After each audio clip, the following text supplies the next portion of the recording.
Ambassador Chen Lai sat in her office at Earth's diplomatic station, sipping her morning coffee. The large window showed countless stars in the black space beyond. It was a quiet morning until everything changed. A red warning light flashed on her communication panel. Chen frowned and pressed the button. The holographic screen showed a weak, flickering message. It was unlike anything she had seen before.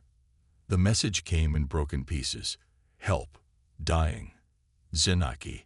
Cosmic storm. The voice sounded like crystal bells, breaking, beautiful but terrifying. Chen leaned forward, her coffee forgotten. Computer, boost signal, she ordered. The image became clearer. She saw beings made of living crystal, their bodies glowing with soft blue light. They looked like walking diamonds, but their light was fading. This is Zenaki homeworld, the crystal being spoke. We are members of Galactic Coalition. Cosmic storm destroying our planet. Radiation breaking our crystalline structure. We have 3 days before complete destruction. Please help. Chen's heart raced. She had heard of the Zenaki, peaceful beings who collected knowledge from across the galaxy. They never harmed anyone. Now they needed help. She immediately contacted the Galactic Coalition headquarters. The response shocked her. The Draconi Empire refuses, said a cold reptilian voice. Too dangerous. The Queller Federation declines, bubbled an amphibious speaker. Our ships cannot survive such storm. Machani Collective votes no, droned a robotic tone. Risk calculation exceeds acceptable parameters. Chen couldn't believe it. Every major power in the galaxy turned their backs on dying people. She slammed her fist on the desk. What about the coalition charter? She demanded. It says we must help members in crisis. The storm is too powerful, they replied. No ships can survive. The Zenaki are already lost. Chen ended the call. She looked at the still flickering message from the Zenaki. Their crystal faces showed fear and hope. Behind them, she could see their beautiful crystalline cities cracking and falling. She made her decision. Within minutes, she was speaking to Earth's Space Command. Admiral Johnson, we have an emergency rescue mission. I need every available ship. Ambassador, the Coalition just sent orders to stand down. The Admiral replied. I don't care, Chen said firmly. Humanity doesn't abandon people in need. How many ships can we send? We have the new rescue fleet. 20 ships including the carrier Prometheus. But Chen, that storm, our scientists say it's impossible to navigate. Since when did impossible stop humanity? Chen smiled. Have Captain Martins prepare for launch. We leave in 6 hours. As word spread through the station, volunteers poured in. Humans from every nation wanted to help. Engineers, doctors, pilots, all ready to risk their lives for strangers they'd never met. The coalition sent angry messages, threatening Earth with sanctions. Chen ignored them all. She watched as humanity's rescue fleet powered up their engines, blue lights glowing against the darkness of space. This is what makes us human, she whispered, looking at the brave crews preparing for the most dangerous mission in history. When all others say no, we say yes. The countdown began. In 3 days, the Zenaki would die, unless humanity could do the impossible. The Galactic Coalition headquarters was a massive space station floating near the center of known space. Inside the main chamber, representatives from every major species sat in a circle. The emergency meeting had begun. Ambassador Chen Lai stood alone in the center, facing angry alien faces. The Draconi representative, a large reptilian creature with green scales, spoke first. Ambassador Chen, Earth must recall its ships immediately, he hissed. You are breaking coalition law. What law? Chen asked calmly. The law that says we must help members in danger, or the law you just made up to let the Zenaki die. The room erupted in noise. The Queller ambassador, looking like a giant blue jellyfish, waved his tentacles. The storm is too dangerous. Your ships will be destroyed. That's our choice, Chen replied. Humanity chooses to try. The Mechani representative, a being of metal and circuits, projected holographic data. Probability of success, 0.3%. Mission equals suicide. Chen smiled. You machines calculate everything except courage. Sometimes heart matters more than numbers. The Draconi leader slammed his clawed hand on the table. Enough. The truth is simple. The Zenaki are different. They are living computers. If they join with humans, you will become too powerful. Silence fell over the chamber. The truth was finally out. This wasn't about safety or storms. It was about fear and power. So you let them die because you're afraid. Chen's voice was cold. That's not leadership. That's cowardice. Meanwhile, aboard the carrier Prometheus, Captain Sarah Martinez prepared her crew. The ship's bridge buzzed with activity as officers checked systems and plotted courses. Captain, coalition ships are blocking our path, reported Lieutenant Torres. Martinez stood tall, her gray uniform perfect. Open a channel to all coalition vessels. The view screen filled with alien faces. Martinez spoke clearly. This is Captain Martinez of Earth vessel Prometheus. We are on a rescue mission. Move aside. Turn back, human, growled a Draconi commander, or we will fire. Martinez didn't blink. You would attack rescue ships, ships trying to save lives. Is this what the coalition has become? Her words hit hard. On the coalition ships, crews looked at each other uncomfortably. Many had joined space service to help others, not to stop rescues. Back at headquarters, Chen played her final card. She activated a galaxy-wide broadcast. Every being with a communicator heard her words. Citizens of the galaxy, this is Earth Ambassador Chen Lai. Right now, the Zenaki are dying. The coalition refuses to help because they fear the Zenaki's knowledge. Earth's ships are ready to save them, but coalition vessels block our path. We ask you, is this the galaxy you want? One where we let people die because they are different? Messages flooded in from across space. Small worlds, independent traders, even coalition citizens demanded the blockade end. On the Prometheus, Martinez watched as some coalition ships began moving aside. Not all, but enough to create a path. All Earth vessels, she commanded. Full speed ahead. Let's show the galaxy what humanity stands for. As the rescue fleet moved forward, Chen Lai stood proud. Today, humanity proved that compassion was stronger than fear and courage more powerful than politics. The coalition had shown its true face. Now it was humanity's turn to show theirs. The cosmic storm looked like a wall of angry purple lightning stretching across space.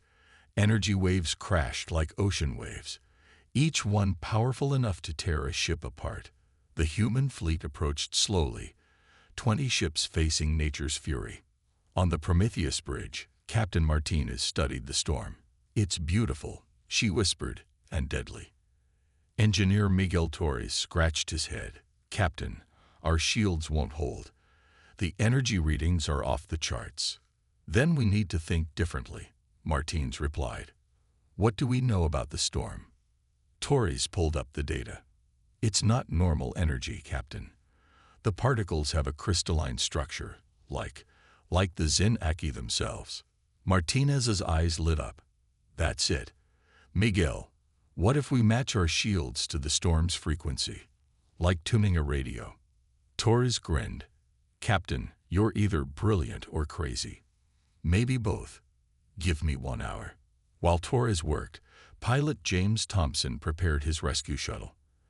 The young pilot checked his equipment again and again. This would be the most dangerous flight of his life. Scared, Thompson? Asked Dr. Amara Patel, the medical officer. Terrified, he admitted. But someone has to make first contact. Might as well be me. An hour later, Torres had modified the shields. It's ready, Captain. But I've never tried anything like this before. That's what makes us human. Martinez smiled. We try the impossible. All ships match shield frequency to my mark. We're going in. The fleet moved forward. The storm hit them like a hammer. Ships shook violently. Alarms screamed. But the shields held. "It's working," Torres shouted. "The storm particles are flowing around us, not through us." Inside the storm, everything was chaos. Purple energy swirled everywhere. Lightning struck constantly, but the human ships pushed forward, their modified shields glowing blue against the purple storm. "There," Navigator Lisa Wong pointed. "I see the planet." Through the storm, they saw the Zenaki homeworld. Once beautiful, now cracking apart. Crystalline cities fell into glowing chasms. The surface looked like broken glass. "Thompson, you're up," Martinez ordered. "Find a safe landing zone." Thompson's shuttle launched into the storm. The small craft bounced like a leaf in wind. Inside, Thompson fought the controls, sweat running down his face. "Come on, baby," he muttered. "Just a little further." Suddenly, the storm cleared. Thompson found himself above a crystalline platform. Zenaki beings looked up, their bodies flickering weakly. The shuttle landed. Thompson stepped out, the first human on the Zenaki world. The aliens approached slowly, their crystal bodies making musical sounds. One Zenaki stepped forward. Its voice rang like bells. "You came. Through the impossible storm, you came." Thompson removed his helmet. "Humans don't believe in impossible. We're here to help." The Zenaki touched Thompson's hand. Images flooded his mind. Their dying world, their fear, their gratitude. Thompson understood. These beings communicated through crystal resonance. "Prometheus, this is Thompson," he radioed. "Contact established. Beginning evacuation procedures. And Captain, you need to see this. They're beautiful." Above, the human fleet formed a protective circle. They had done what no other species dared, crossed the impossible storm. Now came the hard part, saving an entire race before their world died. Dr. Amara Patel stepped off the shuttle onto the crystalline surface. Her medical scanner beeped wildly as she approached the Zenaki. These beings were unlike anything in her medical textbooks. "Fascinating," she whispered, watching their bodies pulse with light. "Captain, you need to hear this. The Zenaki aren't just crystal beings. They're living quantum computers." Back on the Prometheus, Martinez leaned forward. "Explain, Doctor." "Their bodies process information at quantum levels," Patel continued. "Each Zenaki can store more data than all Earth's computers combined. No wonder the Coalition fears them." A tall Zenaki approached Patel. Its crystalline body shifted colors from blue to green. "I am Resonance Prime," it sang. "Elder of our people. You understand our nature." Patel nodded. "I'm beginning to. But why is the storm killing you?" Resonance Prime touched her forehead. Images flooded her mind.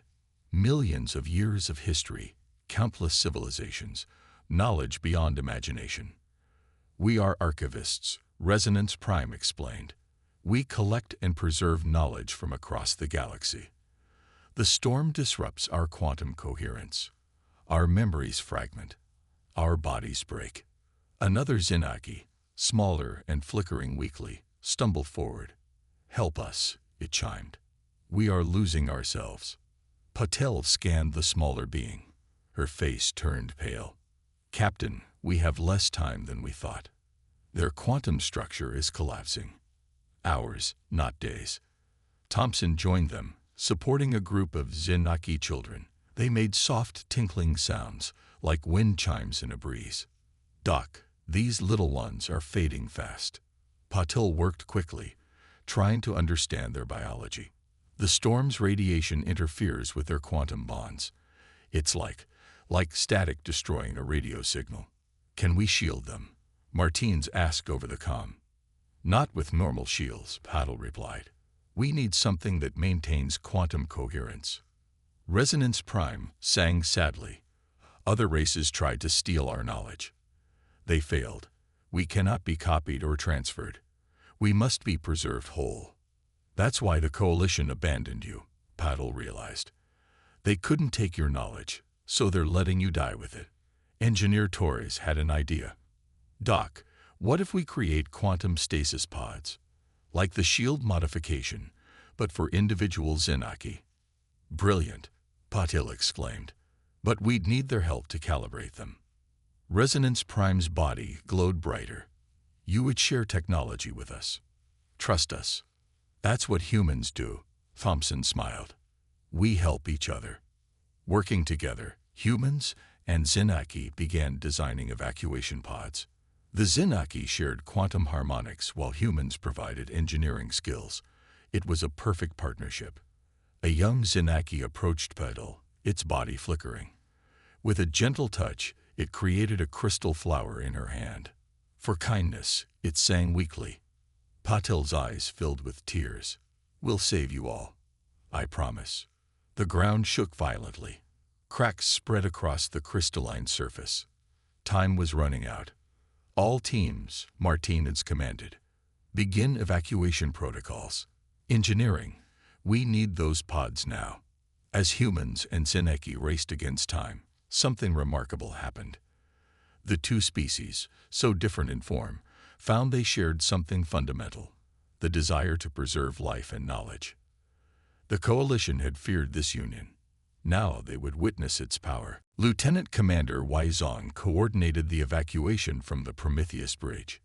His screen showed thousands of Zenaki waiting for rescue. Time was their enemy now. First pods ready, Torres announced. They're not pretty, but they'll work. The quantum stasis pods looked like giant crystal eggs. Each could hold one Zenaki in perfect quantum stability. Human engineers and Zenaki scientists had built them in record time.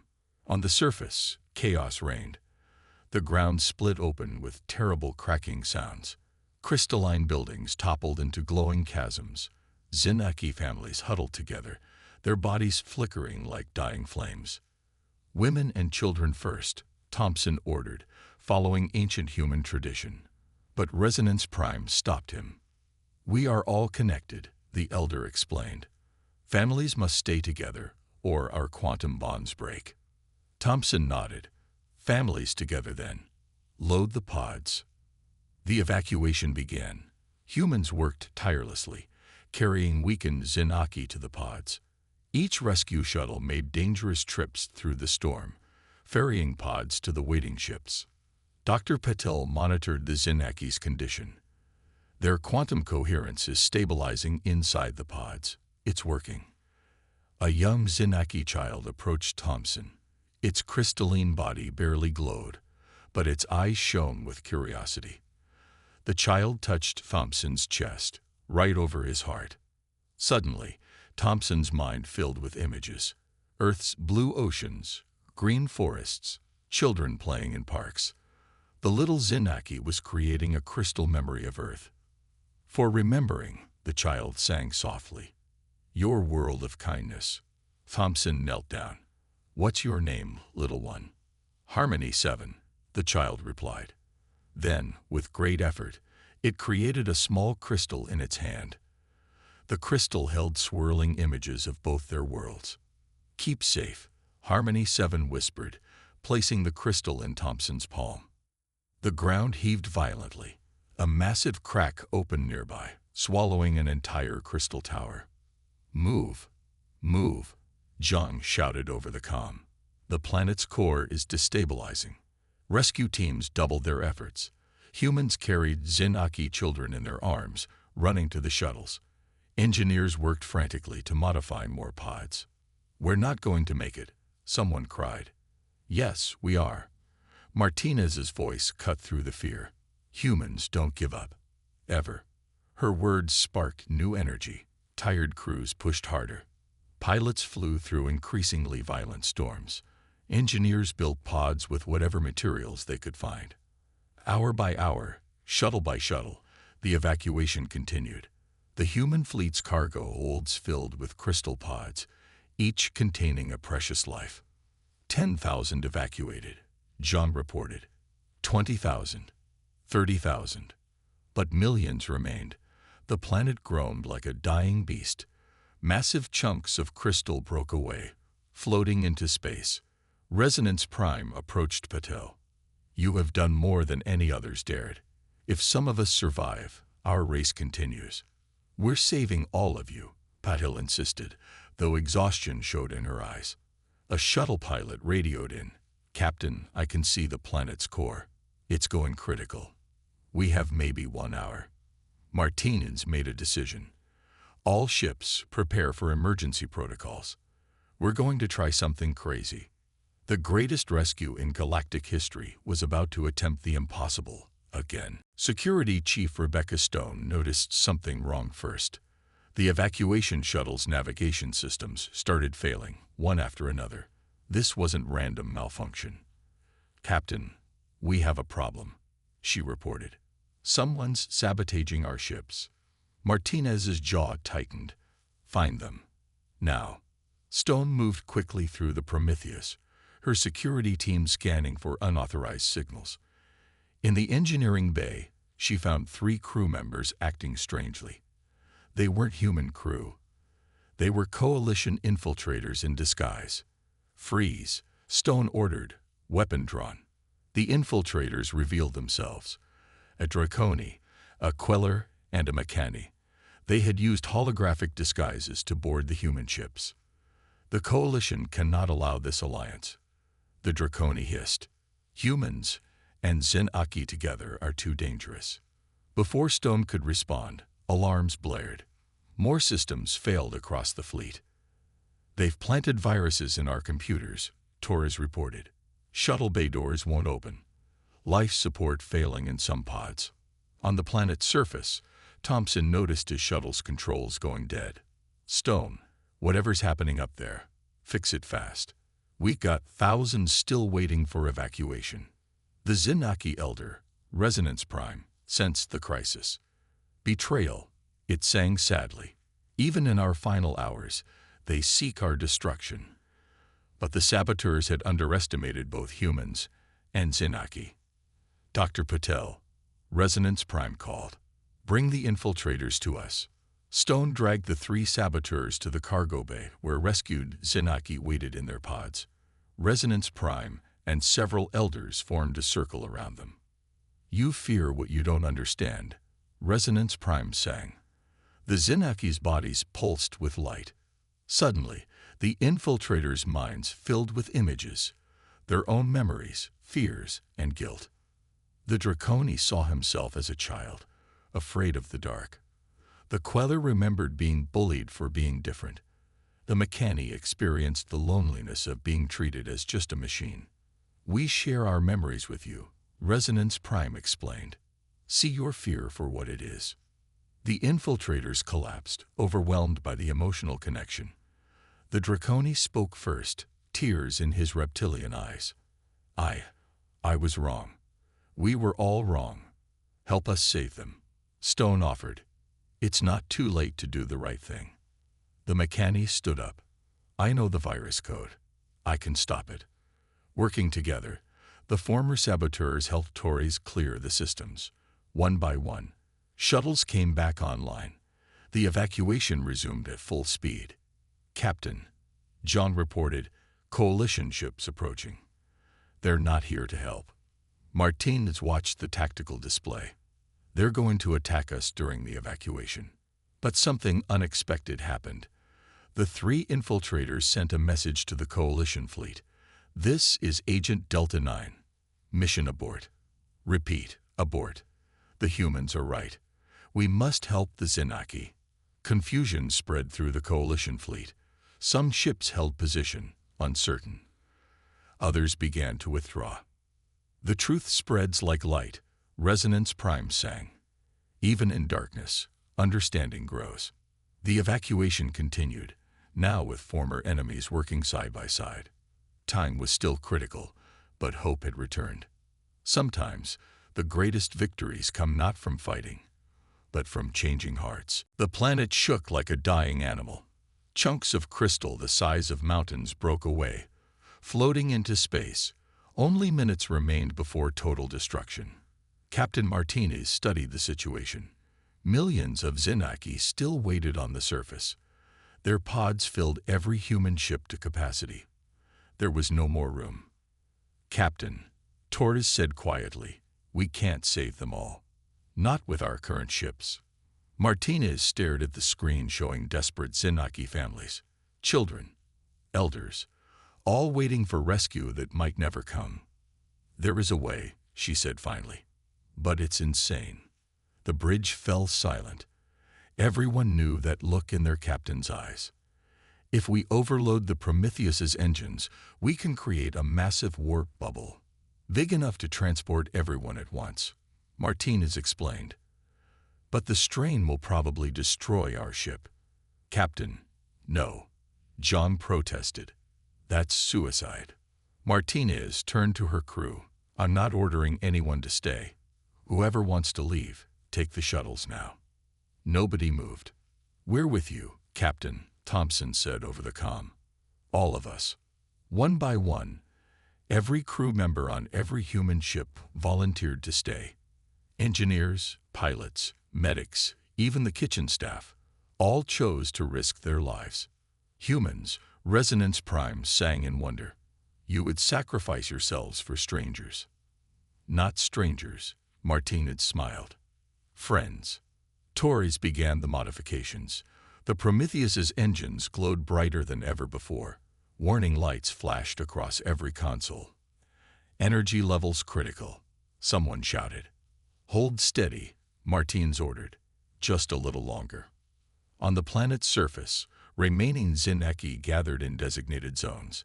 They joined their crystalline bodies together, creating massive resonating structures. Their combined energy would help stabilize the warp bubble. 30 seconds to engine overload, Torres counted down. 20 seconds. The ship vibrated violently. Panels exploded. Smoke filled the bridge. 10 seconds. Martinez gripped her command chair. "For all the lives we're about to save, it's worth it." 5, 4, 3. Suddenly, Harmony 7, the Zenaki child, appeared on the bridge through quantum projection. "Wait, we can help." The child's crystal body pulsed with energy. All rescued Zenaki in their pods began to glow, their quantum energy flowing into the ship's systems. "We stabilize your engines," Harmony 7 sang. "Together, we survive." The Prometheus's engines, instead of exploding, began to harmonize with the Zenaki energy. The brilliant blue bubble expanded from the ship, growing larger and larger. "It's working," Torres screamed. "The engines are holding." The warp bubble enveloped the entire planet just as the core exploded. For a moment, everything turned white. Then silence. When vision cleared, the human fleet floated safely in empty space. Every Zenaki, millions of them, was aboard the ships. The Prometheus, against all odds, remained intact. "Status report," Martinez demanded, hardly believing they survived. "All ships accounted for," John reported, voice shaking. "All Zenaki pods stable. We did it, Captain. We saved them all." Cheers erupted across the fleet. Humans and Zenaki had achieved the impossible through cooperation and sacrifice. The greatest rescue in galactic history was complete. The human fleet drifted in space, surrounded by the glowing pods of millions of Zenaki. Captain Martinez couldn't believe they had survived. The Prometheus should have exploded, but here they were, ship intact, crew alive. Resonance Prime materialized on the bridge through quantum projection. Its crystalline form sparkled with new energy. "Captain Martinez," the elder sang, "we must reveal a truth.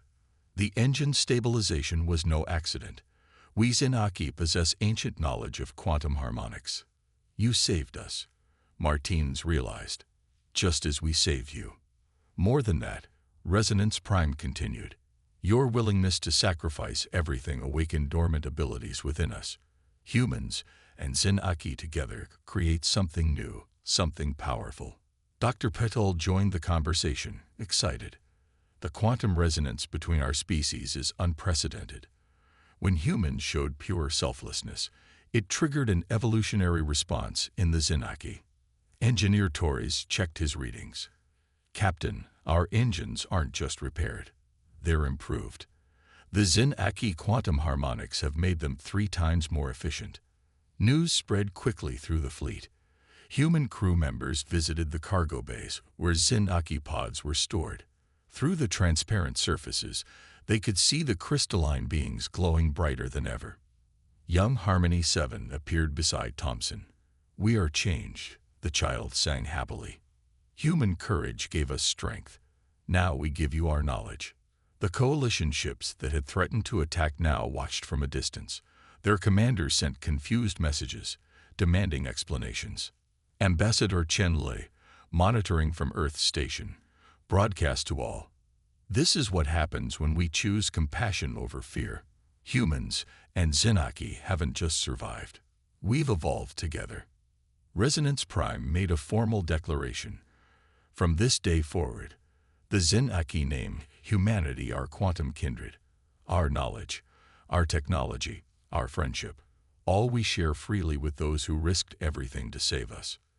The implications were staggering. Zinaki knowledge included advances in medicine, energy, space travel, and communication that could transform human civilization. "But why us?" Martins asked. "Why did you trust humans when others wouldn't help?" "Because you came," Resonance Prime answered simply. "In our darkest hour, when all others turned away, humans said, 'We will help.' That act of pure compassion resonated with our quantum nature. The Zinaki began teaching humans immediately. They showed Torres how to modify engines for faster-than-light travel without warp drives. They taught Patil healing techniques that could cure diseases thought incurable. They shared agricultural methods that could feed billions. Several coalition ships approached cautiously. Their commanders requested permission to dock. "They want to talk now," Jean noted with satisfaction. "Let them come," Martins decided. "Maybe they'll learn something about compassion." As the first coalition delegates boarded the Prometheus, they found humans and Zinaki working together in perfect harmony. The crystalline beings had already begun modifying the ship, growing new systems that merged human and Zinaki technology. "This is what you feared," Chen Lai told the delegates. "Not conquest or domination, but friendship and mutual growth. The galaxy just changed forever." Indeed, the miracle of humanity had created something beautiful, a true partnership between species, born from courage and compassion. The battle was over. The skies above the Killeris homeworld, once filled with the fiery chaos of war, were now eerily quiet. Humanity and the Killeris had managed to push the Empire's forces back, but the victory came at a steep cost. The ground was littered with the wreckage of ships, both human and Killeris, and the air carried the heavy scent of smoke and burnt metal. The battle had been long, and many had fallen in the fight to protect the innocent. Captain Alina Brooks stood among the wreckage, looking out over the fields where her soldiers and the Killeris warriors had fought side by side.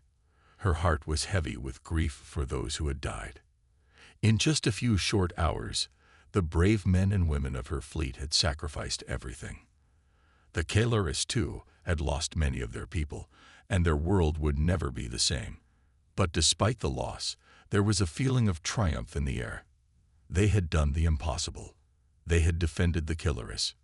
Queen Seraphis, standing beside Alina, gazed out at the horizon. The queen's normally serene face was now marked with sadness. She had lost friends, warriors, and even family. Yet she knew that the alliance with humanity was what had saved them. Without the human strength and courage, the Empire's weapon would have destroyed everything. "We owe you everything," Queen Seraphis said softly, her voice tinged with sorrow and gratitude. Elena nodded but said nothing for a moment.